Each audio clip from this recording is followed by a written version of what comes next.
Het belangrijkste nieuws van Curaçao in het Nederlands. Extra Journaal.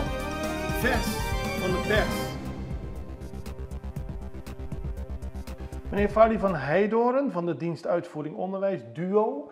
DUO gaat een servicekantoor hier openen. Er wordt heel veel gewerkt met de studenten, met de oud-studenten, maar er is ook veel aandacht voor de aankomende studenten. En een van de trajecten daarvan is een e-learning traject. Wat houdt dat precies in? Nou, het e-learning houdt in dat DUO, er is een rapport uitgekomen in 2020 van de ombudsman. Hè?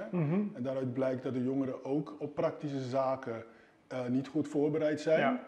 En daar wordt ook gevraagd om samenwerking te zoeken met de overheid om dit ook te tackelen. En DUO die is de kartrekker daarvan met andere organisaties en ook overheidsinstellingen.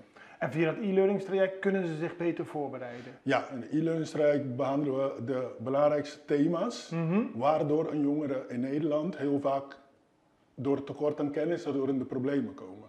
Er werd heel vaak in het verleden gericht op de taalachterstand. De jongeren zouden beter de taal moeten. Maar er zijn nog meer zaken. Het gaat niet alleen om taal dat er soms voor zorgt dat de kinderen het lastig hebben in Nederland. Nee, precies. Het heeft ook te maken met de vrijheid die ze krijgen. Om te lenen, om te kopen zonder te betalen. Je kunt de hele dag alles kopen in Nederland. Precies, ja. Precies. En uiteindelijk als je dan ziet dat heel vaak jongeren in hun eerste jaar al in de problemen komen. Ja. Waardoor de tweede en derde jaar niet goed gaat. Waardoor ze dan terug naar Curaçao komen zonder een diploma.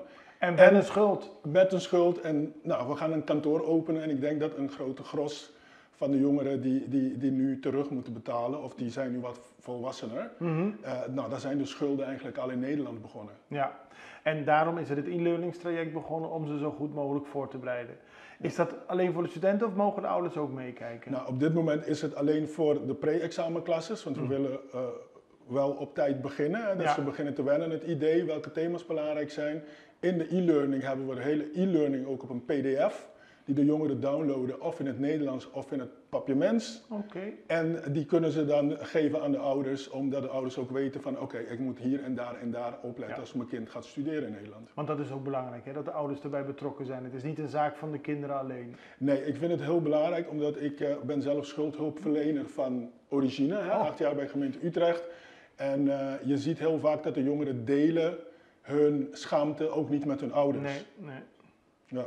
En daarom is het van tevoren belangrijk, precies wat u aan het begin zegt. Je kunt in Nederland heel makkelijk lenen, makkelijker dan hier op Curaçao bijvoorbeeld. Ja, klopt, maar ook zaken zoals een verzekering, een WA, om te zorgen dat als je iets kapot maakt bij iemand, dat je die hebt. Het kost niks, maar het kan een hoge schade dekken. Mooi. Mooi dat dit er is. Als kinderen, studenten en hun ouders interesse hebben, waar kunnen ze dan terecht om deze e-learning te zien? Nou, op dit moment draaien we een pilot op scholengemeenschap Collegio Alejandro Paula. Die hebben we vandaag net afgesloten met 140 studenten. En we hebben al gesprekken gehad met de andere schoolbesturen. Gesprekken gaan morgen verder. En we hebben al nu een x-aantal scholen die hebben al aangesloten die zij de pilot ook noodzakelijk vindt dat hun leerlingen dat ook doen. En na die pilot wordt het bekend of het ook zeg maar, voor mensen sowieso te bekijken is? Die Precies. Ja. Goed zo. Nee, dat is duidelijk. Mooi werk, ga ermee door zodat onze studenten zo goed mogelijk voorbereid zijn als ze naar Nederland gaan. Dankjewel en dankjewel voor de mogelijkheid.